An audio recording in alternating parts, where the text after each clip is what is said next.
Bueno, las resistencias, las enfermedades principalmente están causadas a nivel mundial por enfermedades virales. Sin embargo, las enfermedades bacterianas son un grupo importante y contra los que luchamos en la práctica clínica más habitualmente. Tenemos un punto interesante y es que la resistencia bacteriana va creciendo y si sumamos datos mundiales, antes del coronavirus era la pandemia más importante e incluso ha causado mucho más muertes. Todo esto se debe al mal uso de antimicrobianos. Y el mal uso de antimicrobianos puede venir por las razones que ya hemos visto anteriormente. Vamos a enfocarnos en la práctica clínica, las bacterias con que mayor frecuencia nos encontramos y cómo podemos hacer una lectura interpretada del antibiograma. Podemos dividirlo en dos grandes grupos que son los gram positivos y los gram negativos. Dentro de los gram positivos vamos a revisar los cocos gram positivos y dentro de los gram negativos vamos a revisar bacilos que sean, por una parte, fermentadores de la lactosa y otros que sean no fermentadores. El objetivo que teníamos para hoy era revisar la resistencia de los cocos gram positivos y de los bacilos fermentadores. Comencemos por la revisión de la resistencia de los cocos gram positivos. Como ustedes ya conocen que fue objetivo de módulos anteriores, los cocos gram positivos se dividen de acuerdo a una prueba bioquímica llamada catalasa, en catalasa positiva, como pueden ver acá, donde su principal representante es el Staphylococcus en cuanto a género, y los catalasa negativos que tienen al género Streptococcus. El estafilococo, posteriormente, se le hace una coagulasa tratando de detectar qué tipo de especie tenemos. Anteriormente se decía que si era coagulasa positivo era Staphylococcus aureus y si es coagulasa negativo teníamos una serie de opciones como el Saprophyticus y hominis si eran resistentes a novobiosina y si eran novobiosina sensible eran Haemolyticus o Epidermidis. Pero como ustedes conocen muy bien, esto cambió y ahora tenemos una diferencia y es que dentro de los estafilococos coagulasa positivo ya no solamente son estafilococos, sino que hay otro grupo. Ese grupo, como es un grupo algo heterogéneo, o pues perdón, muy homogéneo, pero un poco diferente al Staphylococcus aureus, es el grupo que podemos llamar genéricamente, bibliográficamente no está avalado aún, son los estafilococos coagulasa positivos no aureus. Importante saber, y como veremos en el desarrollo práctico del módulo, el 80% de los coagulasa negativos son resistentes a meticilina. Entonces, dentro de los estreptococos, repasando rápidamente, recordamos que lo importante era mirar la hemólisis, aquellos que son alfa hemolíticos, como podemos ver aquí, es decir, hacen una hemólisis intensa, estaba representado por el Streptococcus pneumoniae o el viridans y se diferencia dependiendo la octoquinina. Si son octoquinina sensible, son Streptococcus pneumoniae, si son resistentes, son viridans. Si vemos acá, como pueden ver, incluso regresemos para que se den cuenta, esta es una hemólisis importante. ¿Por qué? Porque es mayor que la de menor cantidad, que es la gamma, que vamos a ver de tercero. Entonces, la alfa hemólisis se puede catalogar como una hemólisis importante, pero no máxima. Por lo general, en la bibliografía se dice hemólisis intermedia, porque una hemólisis más marcada es la que podemos ver acá. Como pueden ver, claramente se hace hemólisis de todos los glóbulos rojos por donde están las bacterias. Y aquí tenemos los estreptococos beta hemolíticos que se dividen dependiendo de la bacitracina. Si son sensibles a bacitracina, tenemos el Piógenes. Son resistentes, tenemos el grupo B, que es la Galacti. Recordemos que el Streptococcus piógenes es un germen que causa muchas patologías importantes, sobre todo faringoamigdalitis y lesiones de piel. Y por último tenemos el gamma hemolítico, que como pueden ver la hemólisis es casi inexistente, es la que se dice baja hemólisis, llegando a una conclusión que la mayor hemólisis es la beta hemolítico, la hemólisis intermedia es la alfa hemolítico y la que prácticamente no existe hemólisis es la gamma hemolítica. Y aquí tenemos grupo de los enterococos. Recordemos que los enterococos son estreptococos y ellos se van a dividir si crecen en un medio hipertónico, es decir, de cloruro de sodio al 6,5%. Si crecen en ese medio son el Fecalis, Faecium o un grupo que se denomina Gallinarum cassiflavus o flavenses. Si por el contrario no tienen esa capacidad, tenemos el Streptococcus bovis. Eso era para recordar un poco. Ahora entremos en el punto de resistencia. El Staphylococcus aureus es una de las bacterias que causa mayor morbimortalidad en la práctica clínica a nivel mundial. Y podemos tener más o menos esta escala de tratamiento. Podemos partir siempre para conocer un poco la resistencia bacteriana y a nivel de este curso, que es un curso, digamos, básico e intermedio de resistencia bacteriana, vamos a conocer muy bien los beta-lactámicos porque son los antibióticos de mayor uso a nivel mundial e incluso siempre deberían ser de primera elección, salvo que estén contraindicados.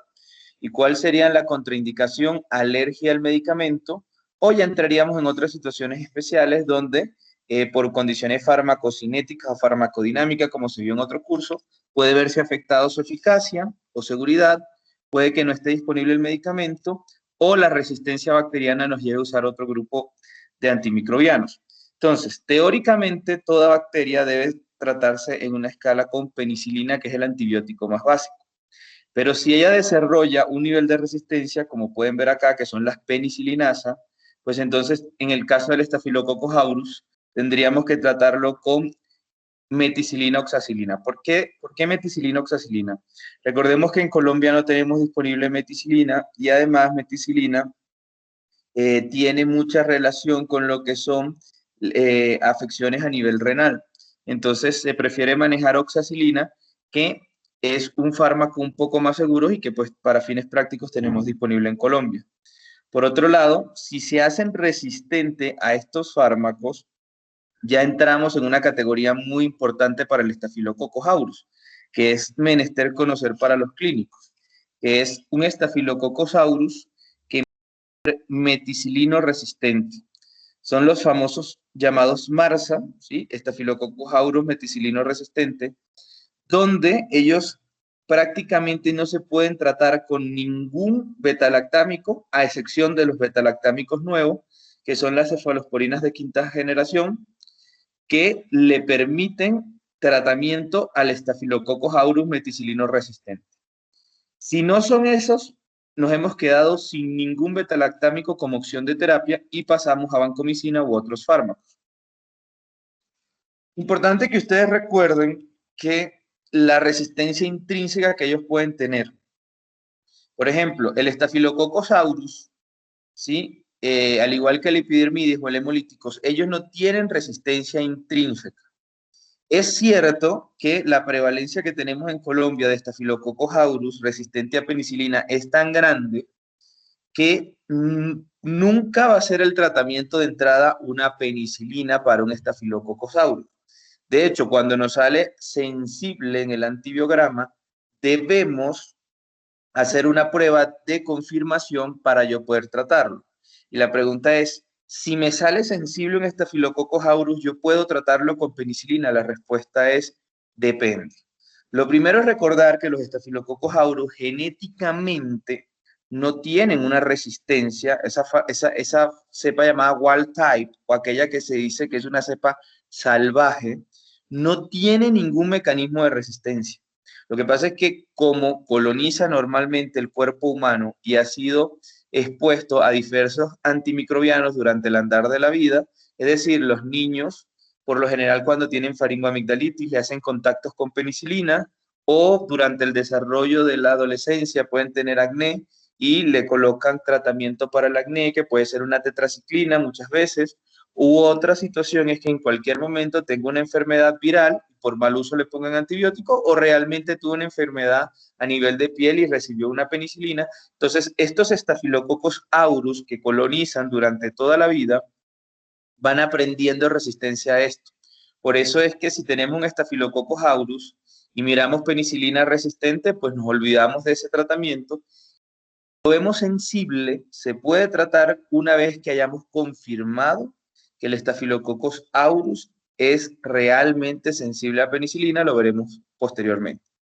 Otro punto que no se debe olvidar y que aparece poco en la bibliografía es el Staphylococcus saprophyticus. El Staphylococcus saprophyticus es un germen que vemos con mucha frecuencia en una patología que es la famosa cistitis de luna de miel.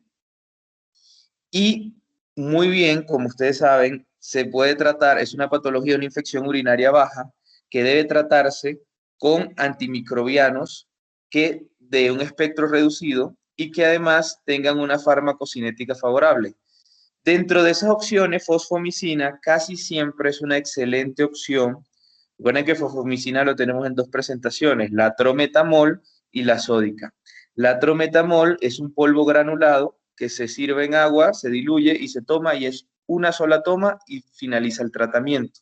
Ahora, fosfomicina es una maravillosa opción terapéutica para todas las infecciones urinarias, salvo una sola. Y deben recordarlo muy bien, que es la cistitis de luna de miel, porque como pueden ver aquí, el Staphylococcus saprophyticus es resistente intrínsecamente a la fosfomicina. Por eso es importante que recuerden que no vale la pena a la infección urinaria tipo cistitis de miel, donde este germen está involucrado, darle fosfomicina. Para el resto es una maravillosa opción por uso adecuado de antimicrobiano, por uso adecuado de farmacocinética y por comodidad del paciente. Dentro de esos estafilococos coagulasa positivos, que hemos decidido llamar un grupo que se dividen en aurus, como pueden ver aquí, tenemos un grupo también famoso llamado Staphylococcus coagulasa positivo no aurus. Esto es del 2015 hacia acá, se hace muy popular en el 2018 y yo siempre le pido a ustedes que por favor manejen más porque se ha hecho popular dentro del gremio de los que somos especialistas en enfermedades infecciosas. Y en el resto, que es el 95-98%, no se maneja esta información. ¿Y por qué es importante? Porque estos estafilococos que están acá, desde intermedios, pseudointermedios, Delfini, Schlecht-Ferry, su especialidad Schlecht-Ferry, o el Schlecht-Ferry, su especialidad Coagulant, se empiezan a conocer desde el boom de las ómicas. La genómica y la proteómica permitieron diferenciar que cuando anteriormente los conocíamos por fenotipo, es decir, que le hacíamos prueba de catalasa positiva, coagulasa positiva, creíamos que todos eran aurus. Lo que sí nos dábamos cuenta es que cuando infectaban, la respuesta al tratamiento y lo que veíamos en los antibiogramas era diferente, sobre todo en especial con la vancomicina. Y decíamos, oye, y incluso durante un tiempo se llamaban, como van a ver, una clasificación diferente donde se llamaban Marsa, Visa, nos llevó a una clasificación diferente. Luego la genética, la ómica, la genómica y la proteómica nos diferenció claramente y nos hizo ver que ellos no son Staphylococcus aureus, sino que son un grupo de Staphylococcus aureus que también son coagulasa positiva, pero miren cómo se van comportando diferente en cada una de las pruebas. Les había comentado que si yo tengo Staphylococcus aureus sensible a la penicilina, yo debía conformar o estar seguro que eso era así. ¿Y cómo lo debo hacer? ¿Por qué? Porque realmente vale la pena tratar un Staphylococcus aureus con penicilina. Sí, siempre hay que dar la menor escala de tratamiento posible, porque recuerden que el Staphylococcus aureus es una bacteria que forma parte de la flora o de la microbiota, porque flora es de flores, de la microbiota humana, y que debemos siempre tratar de presentarle la menor cantidad de antimicrobianos posibles, porque cuando ellos se vuelvan infectantes, entonces es mejor que no conozcan nuestros antibióticos. Por eso sería siempre mejor presentarle una penicilina que incluso una oxacilina, que es el tratamiento de elección, una cefalosporina, vancomicina y todas las otras opciones. Entonces, lo importante es, si ustedes miran un Staphylococcus aureus meticilino sensible, penicilina sensible, te dicen, wow, qué suerte tengo, este es un Staphylococcus aureus salvaje y debo mantenerlo salvaje, por lo tanto debo tratarlo con penicilina. Entonces ustedes se van al laboratorio y averiguan si realmente es sensible, si eso se comprueba, y eso se comprueba de dos formas. O el test de penicilina de 10 unidades que terminan viendo lo que ven aquí, un halo muy, muy, muy marcado, ¿sí? Donde se demuestra que hay una sensibilidad absoluta, una sensibilidad absoluta, ¿sí? Y en cambio, podemos tener este que es muy difuso. Exacto. Entonces, en ese punto lo que decimos es, vale, ¿cómo yo sé que el Staphylococcus aureus es realmente sensible? Cuando se hace esta prueba, y esta prueba deja un aro tan amplio como este que está acá, es completamente sensible. Si por el contrario, a pesar de que está muy limpio en esta zona, pero tiene unos bordes claramente donde está la bacteria lista para entrar, entonces podemos asumir que esa sensibilidad puede ser falsa. Entonces, cada vez que vayamos al laboratorio y veamos una sensibilidad tan amplia, ah, no, sí, lo tratamos con penicilina. Si por el contrario vemos esto, que donde las bacterias están listas como para ir reduciendo ese halo, entonces no debemos tratar. Otra forma de tratarlo es el nitrocefin, que lo que hace es un cambio de color, es un colorígeno. Si cambia de color, entonces es, aunque aparezca en el antibiograma sensible, puede ser resistente. Entonces, es una situación muy especial. Los invito a que estén pendientes porque por lo general no lo tratamos porque no lo encontramos, pero si lo llegamos a encontrar deberíamos hacerlo. Aquí están todos los mecanismos de resistencias que pueden presentarse a nivel del Staphylococcus aureus y que pueden ser una variante. La dejo aquí para que la miren, que pueden ser completamente sensibles. Hay esa clasificación de Borsa, de Marsa, pero con algunas variantes. El meticilino resistente. También podemos tener el meticilino resistente de patrón hospitalario, el de la comunidad, el resistente o intermedio a vancomicina y el resistente a vancomicina que en Colombia no hemos descrito todavía, la primera cepa hasta ahora. Aquí tiene muy bien especificado, la persona que desea conocer muy bien de la resistencia y que le gusta el tema puede revisar claramente este tema, hacer preguntas en el foro si desea. Sin embargo, quiero hacerlo un poco más general. Recuerden que lo general obviamente es enemigo de lo específico y puede llevarnos a algún momento a cometer ciertos errores en la clasificación que vamos a hacer aquí general. Sin embargo, esa va a ser en estas situaciones muy específicas del Borsa, del Marsa, que puede ser con alguna alteración del gen, pero nos va a servir para el 95%. Entonces, una vez se maneje muy bien esa clasificación, que es la más sencilla, que es la que es el objetivo del día de hoy, los invito a que revisen estas diapositivas para que vayan entendiendo un poco más. Entonces, ¿qué debemos hacer nosotros? Cuando nosotros tenemos una infección donde probablemente esté un Staphylococcus aureus, pues iniciamos tratamiento para Staphylococcus aureus. La pregunta es, ¿cuál es el tratamiento ideal? Por ejemplo, una infección frecuente por Staphylococcus aureus puede ser una painoniquia, una lesión en el borde de las uñas, de las manos o de los pies. Otra lesión típica de un Staphylococcus aureus son las lesiones que vulgarmente, ¿sí?, se conocen como golondrinos, o las lesiones que son adenitis, pueden ser supurativa o no supurativa, a nivel de las axilas. También tenemos la lesión a nivel nasal, son muy frecuentes que sean por Staphylococcus aureus, de hecho son prácticamente patognomónicas. También podemos tener celulitis importante por Staphylococcus aureus, y el Staphylococcus aureus, ahora hago un punto, puede colonizar e infectar cualquier región, la que ustedes se imaginen. Desde meningitis, ventriculitis, hasta, digamos, lesiones en la planta o en el dorso del pie. El Staphylococcus aureus puede hacer cualquier cosa. Entonces, ¿qué debemos hacer? Una vez que clínicamente, porque recuerden que a ustedes les llega el paciente y no tienen el antibiograma todavía, lo que tienen es el conocimiento clínico y epidemiológico de la patología. Por eso es que se le dice mucho al curso es, recuerden cuál es el germen que más infecta esto, porque si les llega a ustedes una lesión de piel y dice, bueno, ¿y entonces qué le pongo tratamiento para qué? ¿Para pseudomonas, para enterococo, para E. coli, para...? No, ustedes tienen que ir a lo más probable.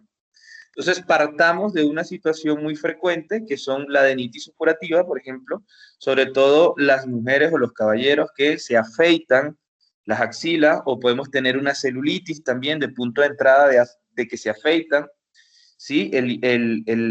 Digamos, el folículo piloso se queda atorado por la cantidad de sebo que hay y se vuelve un comedón y luego se vuelve todo el proceso que es muy parecido al acné y se termina convirtiendo en una celulitis. ¿Qué es lo que debemos hacer? Entonces, iniciamos tratamiento para Staphylococcus aureus dependiendo de dónde trabajemos. Si estamos en un medio rural, el medio rural lo más probable es que estos Staphylococcus aureus sean sensibles a meticilina. Entonces el tratamiento de elección es oxacilina o el tratamiento de elección vía oral sería dicloxacilina. Perfecto. Iniciamos ese tratamiento, tomamos cultivo, si es un acceso se drena y se drena y se coloca antibiótico y se cultiva. Lo importante de esto es que se haya iniciado antibiótico una vez que se piensa en la infección. Entonces, ustedes tienen la zona, inician tratamiento antimicrobiano, tomaron el cultivo, recuerden que primero se toma el cultivo y después que se toma el cultivo se inicia el tratamiento antimicrobiano. No vale la pena dar tratamiento y luego iniciar cultivo. Ahora, nos podemos encontrar en la práctica clínica que hubo el error de que se colocó tratamiento y tomaron cultivo. No, pues se toma cultivo. Siempre se toma cultivo, pero lo ideal es siempre primero el cultivo y luego el tratamiento. ¿Qué es importante? Pues una vez que nos llega, vamos a conocer el fenotipo. ¿Y cómo viene el fenotipo? Dado principalmente por el famoso gen MEC-A. También hay MEC-C. ¿Y qué hace el gen MEC-A? Cambia las PVP a unas PVP2A y son unas PVP mutantes. ¿Y qué pasa con estas PVP? Si recuerdan, PVP es el sitio de acción de los betalactámicos. Y estas PVP mutantes pierden la afinidad con todos los que son los betalactámicos. Por lo tanto, no podemos darle ningún betalactámico a estos pacientes.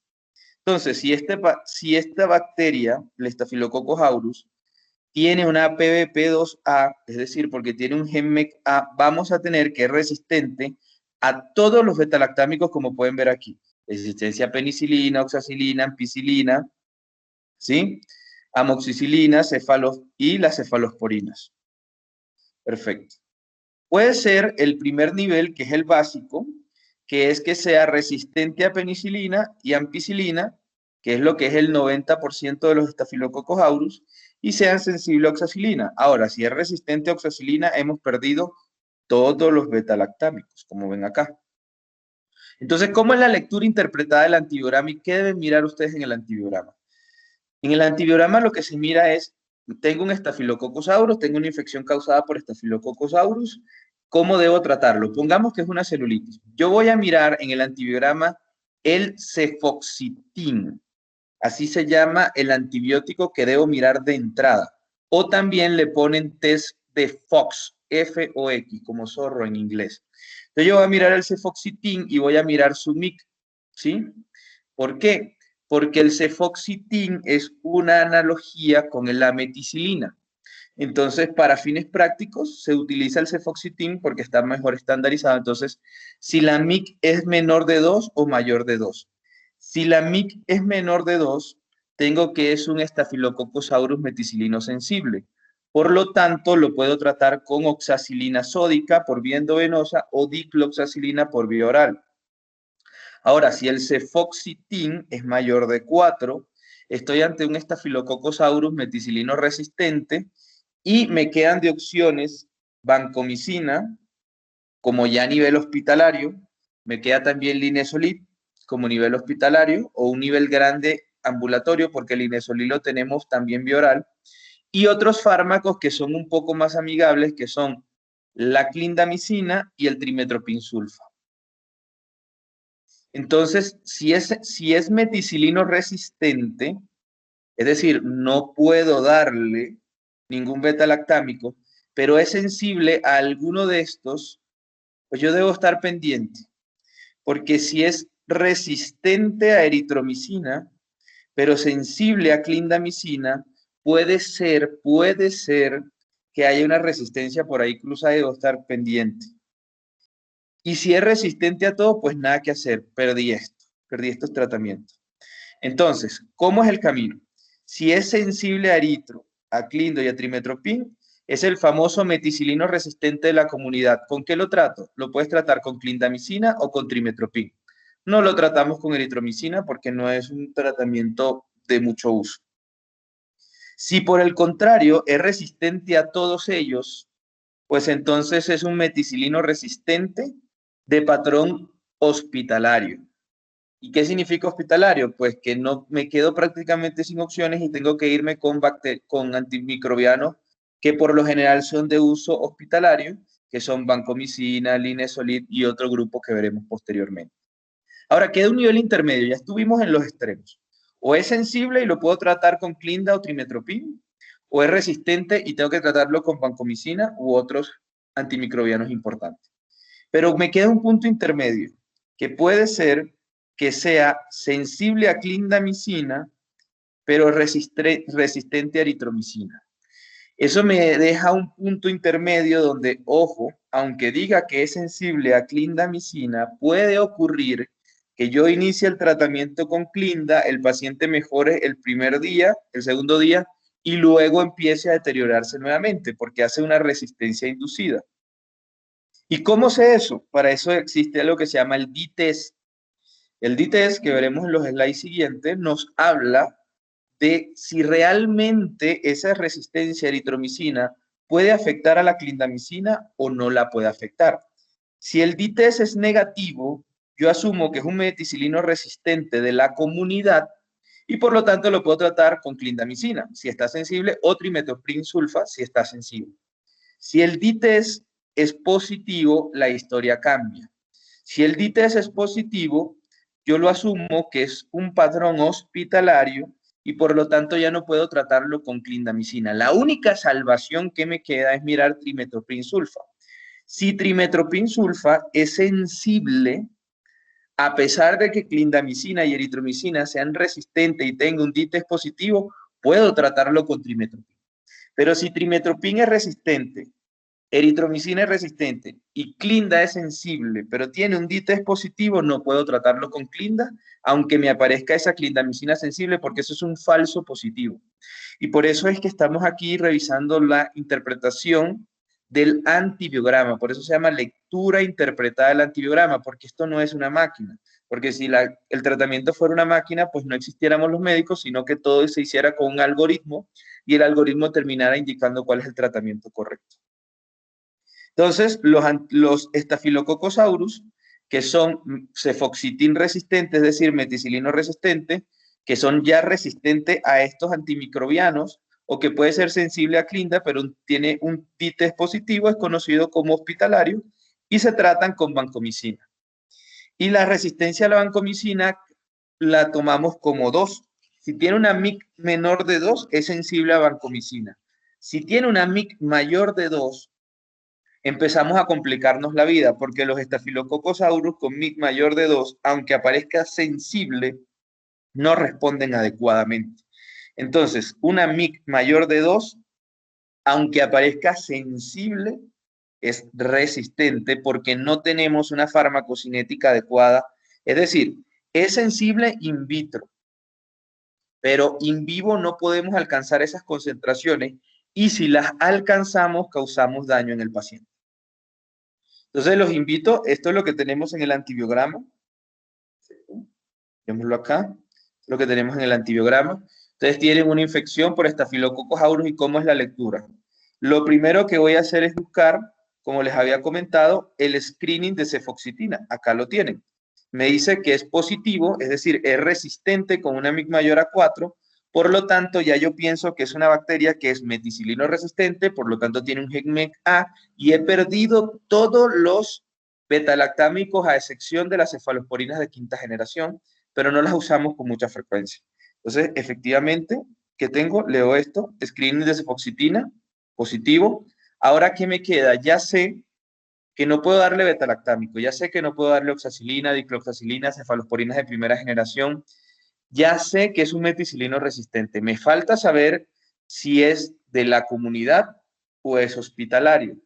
Si es de la comunidad, debería ser sensible a clinda o trimetoprim, y si es hospitalario, va a ser resistente a estos y me toca tratarlo con vancomicina.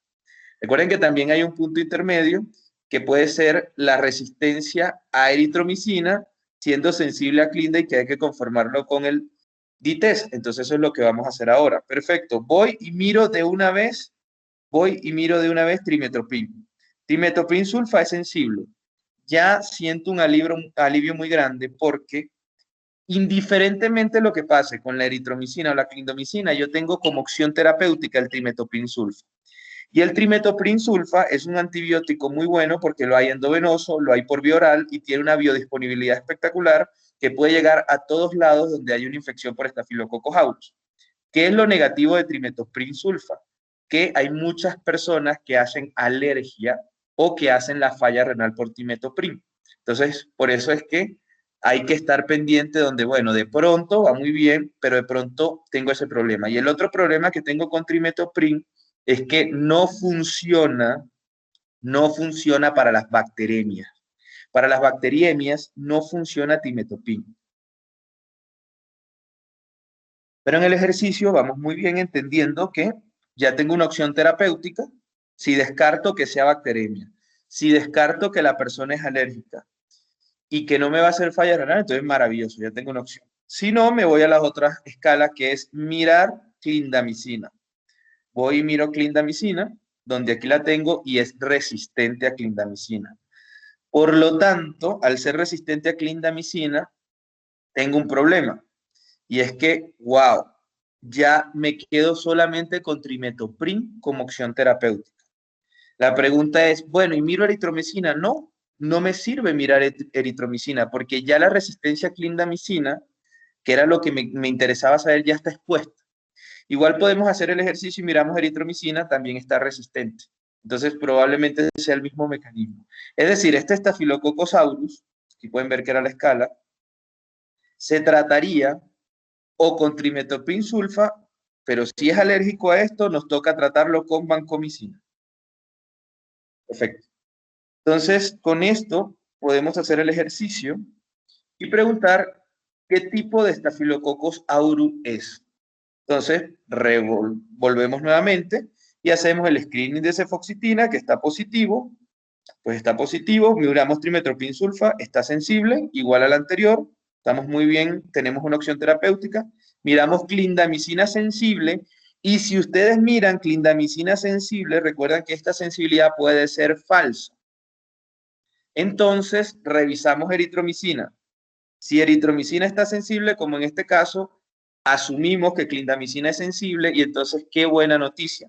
Tenemos un Staphylococcus aureus que es resistente a oxacilina, pero que es sensible a trimetoprim sulfa, a clindamicina y a eritromicina. ¿Y cómo se conoce eso? Como un Staphylococcus aureus meticilino resistente, pero de patrón comunitario. ¿Y con qué lo trato? O con trimetoprim sulfa o con clindamicina. Siguiente ejercicio. ¿Qué Staphylococcus aureus es? Vamos nuevamente, screening de cefoxitina, positivo. Entonces, un Staphylococcus aureus meticilino resistente. Perfecto. Luego voy y miro trimetoprim sulfa, sensible. Muy bien, muy bien. Voy y miro clindamicina, sensible, pero recuerden que, ojo, la clindamicina debo comprobarlo con eritromicina. Y miren la sorpresa, eritromicina resistente. La pregunta es, ¿debo ponerle, qué tratamiento le puedo poner? Pues dale, pongámosle trimetoprim sulfa. Resulta que cuando vamos a administrar el medicamento, el paciente nos dice, soy alérgico a trimetoprim. O durante el curso, al segundo día, nos hace reacción alérgica, nos hace un rash cutáneo importante. Entonces, listo, no podemos poner trimetoprim. O es una bacteriemia, no podemos poner trimetoprim. Entonces, vamos a dar clinda. Y cuando miramos la opción, y es importante que lo recuerden, porque muchos, mira, Clinda está sensible, coloquemos Clinda, pero ojo, que eritro está resistente. ¿Qué se debe hacer? Se debe hacer es solicitar un D-test. Y aquí tenemos el famoso D-test. ¿Y qué es el D-test? Una prueba microbiológica in vitro, ¿ok? Donde lo que hacemos es colocar a una distancia estandarizada un disco de clindamicina y uno de eritromicina. ¿Y qué ocurre? Si la resistencia a clindamicina es cierto, se mantiene como podemos ver aquí. Ese halo importante, en lo que está eritromicina no es capaz de inducir resistencia y por lo tanto se mantiene el halo que miramos acá. Si por la parte contraria lo que tenemos es lo que miramos acá, que cuando yo coloco un disco de eritromicina, ese halo que era completamente redondo a la clindamicina, se disminuye formando una figura más o menos parecida a una D, nos dice, ojo, que esa sensibilidad es falsa. Es una sensibilidad que se convierte en resistencia al iniciar la terapia antimicrobiana. Entonces, si el D-test nos da positivo, nos olvidamos de ese paciente tratarlo con Clinda. Si por el contrario nos dicen, no, miren, estuvo un D-test negativo, entonces es una excelente opción clindamicina. Entonces aquí para que recuerden un poco más, este es el patrón por lo general que encontramos. Entonces la clindamicina que tenía un halo, imagínense, recuerden que tenía un halo muy grande, al yo colocar eritro se forma esta imagen en forma de D. ¿Por qué? Porque las bacterias cuando se encuentran con eritro empiezan a crecer y a invadir todo este espacio. Entonces, ¿cuál es el tratamiento? Pues aquí se sugiere una opción muy genérica, habría que discutirlo, pero bueno, yo tengo Staphylococcus aureus meticilino sensible, voy y miro la oxacilina, si está sensible, dependiendo de dónde esté, estas pueden ser las opciones terapéuticas. Si por el contrario tengo un Staphylococcus aureus meticilino resistente, porque es resistente a cefoxitin, pues dependiendo del lugar donde esté, estas pueden ser unas posibles opciones terapéuticas, dependiendo si tengo un D-test negativo o un D-test positivo. Tenemos un Staphylococcus aureus, ¿sí? Que es cefoxitin resistente, pero es D-test positivo. Estas son las opciones terapéuticas que podemos tener. Recuerden que un D-test positivo ya me habla de resistencia a clindamicina, eritromicina, pero trimetoprim sulfa es una resistencia que no es cruzada. Y eso es importante manejar porque muchas bibliografías hablan de que si yo tengo resistencia a clindamicina y eritromicina no puedo dar trimetoprim. Eso es falso. El mecanismo de resistencia del trimetoprim sulfa es totalmente diferente al otro.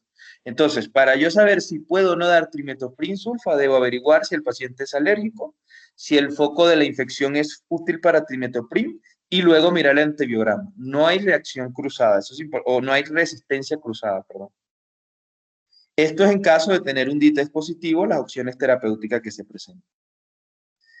Si tenemos un Staphylococcus aureus coagulasa negativo, si recuerdan, el 80% son resistentes a oxacilina, entonces por lo general no lo damos. Entonces aquí tenemos una infección por epidermidis. Recordemos que la epidermidis por lo general suele causar infecciones de piel. Recuerden que él coloniza la piel y cuando encuentra es como un oportunista. Y muchas veces vamos a tener bacteriemias por Staphylococcus coagulasa negativa o epidermidis, y eso ocurre porque cuando se va a hacer se puede hacer una inyección, o sobre todo es muy frecuente cuando se hacen flebitis, pacientes que están cateterizados, ¿sí? Tienen una vía periférica o incluso una vía central, pero por lo general las vías periféricas no se hace una adecuada asepsia y antisepsia del sitio, y pues trasladamos el Staphylococcus epidermidis que está en la piel a nivel de sangre. Entonces, ¿qué vamos a hacer para ello? Lo primero es mirar la penicilina. Si es penicilina sensible, entonces vamos y miramos penicilina. En este caso no, en este caso lo vemos que es una penicilina resistente, pero si la MIC fuera menor de 0,12 le puedo dar trimetoprim sulfa o penicilina. En este caso, miren que trimetoprim sulfa tampoco era una opción. Los estafilococos epidermidis son muy resistentes porque como ellos están con nosotros toda la vida, conocen casi todos los antimicrobianos. Si la MIC es menor de 0,25, como es el caso que tenemos acá, porque tiene una MIC de 8, imagínense todo lo resistente que es. Señores, no vale la pena mirar oxacilina, no vale la pena mirar más nada. Vamos y miramos vancomicina. Aquí lo tenemos. La MIC para vancomicina no es la misma Staphylococcus aureus. En Staphylococcus aureus yo les había dicho que era de 2, aquí es de 4. Si la MIC es menor de 4, entonces el tratamiento será vancomicina. Si por el contrario la MIC es mayor a 4, el tratamiento será linezolid u otro antimicrobiano que se conoce como daptomicina. Entonces, ojo con los Staphylococcus aureus coagulasa negativo. Streptococcus pneumoniae, importantísimo, y aquí especial énfasis porque las enfermedades infecciosas nos lleva a todos a investigar indiferentemente el país que seamos primer mundo, tercer mundo o mundo intermedio en desarrollo. Y por favor, especial atención en esto, porque cuando ustedes lean la bibliografía norteamericana, se van a encontrar y se usa cuando vayan a los hospitales donde no haya un grupo PROA, que PROA es un grupo de algo también llamado stewardship o uso racional de antimicrobianos, de un comité de infecciones.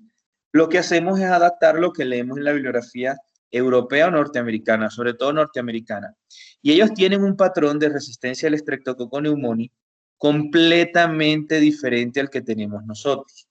Entonces, por eso siempre les digo que no, la resistencia antimicrobiana la tenemos que tratar con lo que tenemos en Colombia.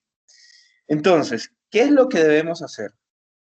Señores, Streptococcus pneumoniae es sensible a penicilina en Colombia en todas partes, a excepción de un lugar específico. ¿Sí? Y le digo todas partes, eso va. En todas las regiones de Colombia, el Streptococcus pneumoniae es sensible, la resistencia no es importante a penicilina, es muy bajita. Pero hay una sola parte donde es importante esa resistencia. Y ustedes dirán, ¿y esa parte cuál es? Y no es un departamento en Colombia, es un lugar anatómico, es el sistema nervioso central. Es decir, cuando ustedes tengan una infección por Streptococcus pneumoniae, que es un germen causante de neumonía, infecciones de ORL o de otorrinolaringología, y además también infecciones de piel, ustedes de entrada pueden colocarle penicilina cristalina. Penicilina cristalina, no lo que dicen las bibliografías, es penicilina cristalina. Ahora, ¿dónde yo no puedo llegar de entrada con penicilina cristalina? Cuando usted tenga una infección por Streptococcus pneumoniae en sistema nervioso central. Si usted tiene una infección en sistema nervioso central, el tratamiento de elección es ceftriaxona. Y aquí cambia, porque si ustedes leen las guías norteamericanas, le dicen que tiene que ser ceftriaxona más vancomicina. Eso es falso. Aquí en Colombia no. Aquí es ceftriaxona nada más. Entonces, Streptococcus pneumoniae, siempre penicilina, a excepción de meningitis. En meningitis, ceftriaxona.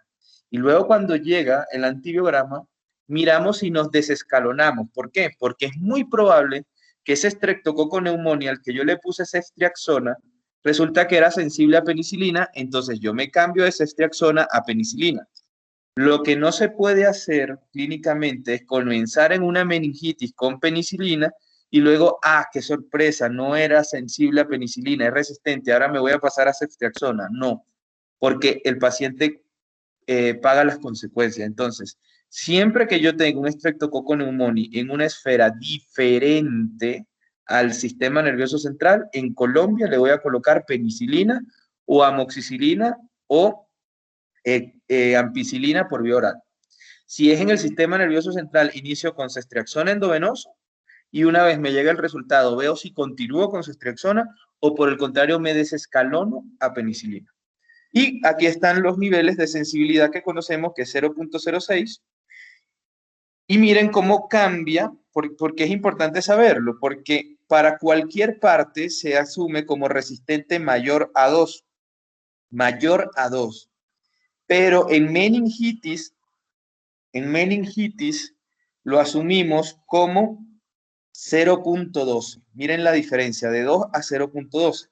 Es por esa razón que yo les digo, si ustedes tienen un Streptococcus pneumoniae que tiene una MIC de 1 y está en cualquier parte, yo lo puedo tratar. En Colombia no encontramos estreptococos con MIC mayor a 2. Hay uno que otro caso importado reportado, pero no tiene importancia para nosotros en la práctica clínica. Tiene importancia desde el punto de vista de vigilancia epidemiológica. Pero sí podemos encontrarnos con que este mismo estafilococo que tenía MIC de 1 y que se podía tratar para otitis, por ejemplo, o para lesiones a nivel nasal, subió por la lámina cribosa del etmoide y ese que tiene MIC de 1 llega al sistema nervioso central y ahí sí es resistente con MIC de 1. Por eso es que la entrada es ceftriaxona. Y aquí tenemos una recomendación de lo que se debe hacer con el Streptococcus pneumoniae, que es resistente a penicilina. Miramos su sensibilidad a ampicsulbactam y a partir de ahí empezamos a tratarlo. Mi recomendación es que nunca sulbactam, ¿ok? El Streptococcus pneumoniae nunca se le pone sulbactam, porque el mecanismo de resistencia no incluye producción de beta-lactamasa. El Staphylococcus aureus sí produce penicilinasa, pero el Streptococcus pneumoniae no tiene la oportunidad de eso. Lo que hace el Streptococcus pneumoniae es expresar más PVP. Entonces lo que se termina haciendo es muchos lugares para que la penicilina se una y la agota. Entonces lo correcto es siempre un Streptococcus pneumoniae tratarlo con penicilina, ampicilina, amoxicilina, pero por favor nunca, y por eso traigo esta imagen aquí, combinarlo ni con sulbactam, ni nunca combinarlo con ácido clavulánico. No tiene sentido.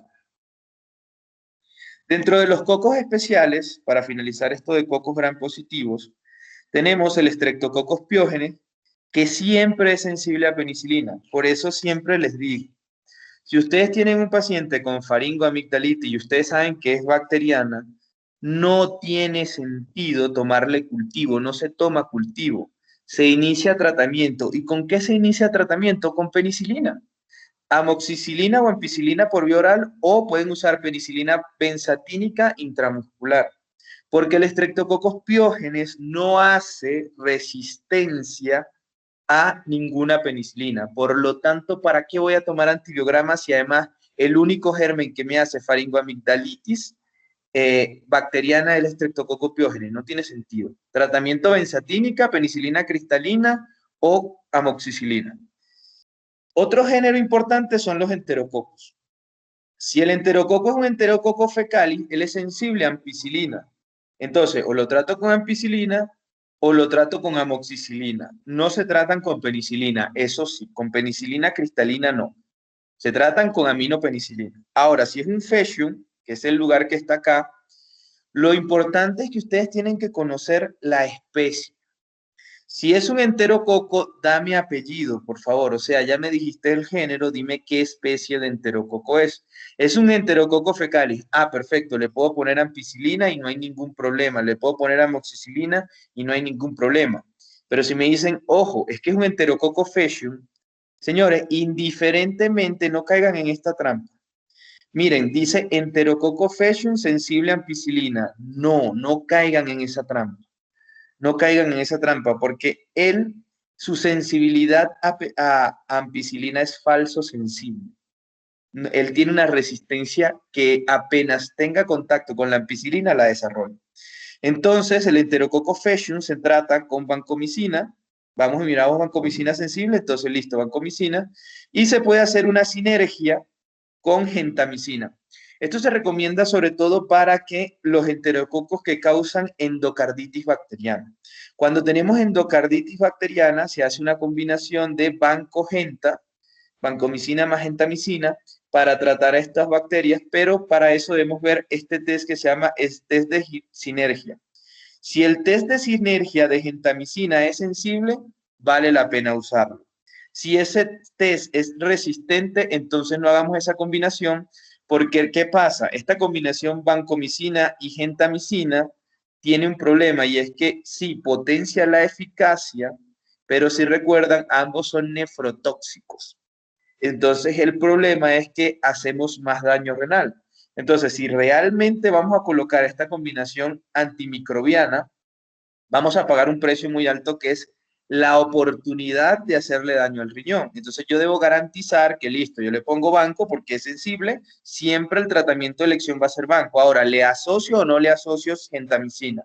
Voy y miro el test de sinergia, el cual es sensible, entonces, vale, voy a correr el riesgo, le voy a colocar gentamicina, pero voy a hacer vigilancia de la función renal.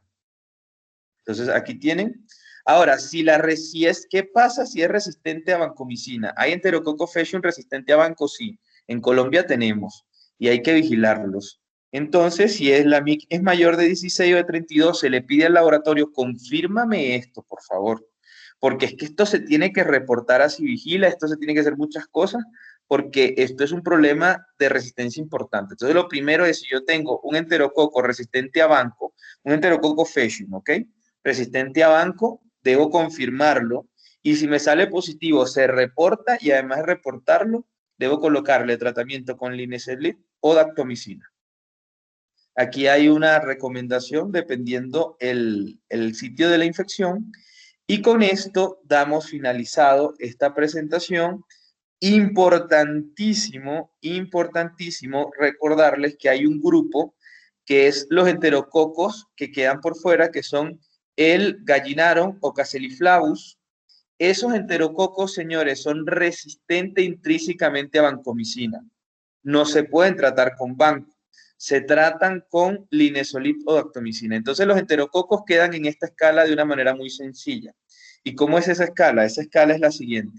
Si es un enterococo fecalis, como su nombre lo dice, fecalis porque vive normalmente en las heces, hace parte de la flora intestinal, lo trato con ampicilina. Si es un faecium, nunca, penicilina no, perdón, ampicilina, se trata con ampicilina. Si es un facium, nunca ampicilina, aunque aparezca sensible. Ese debo mirar tratarlo con banco. Pero si es otra escala, que es el Caseliflavus gallinarus, entonces ahí ya también perdí la vancomicina y me voy a la última escala de tratamiento, que es dactomicina y linezolid.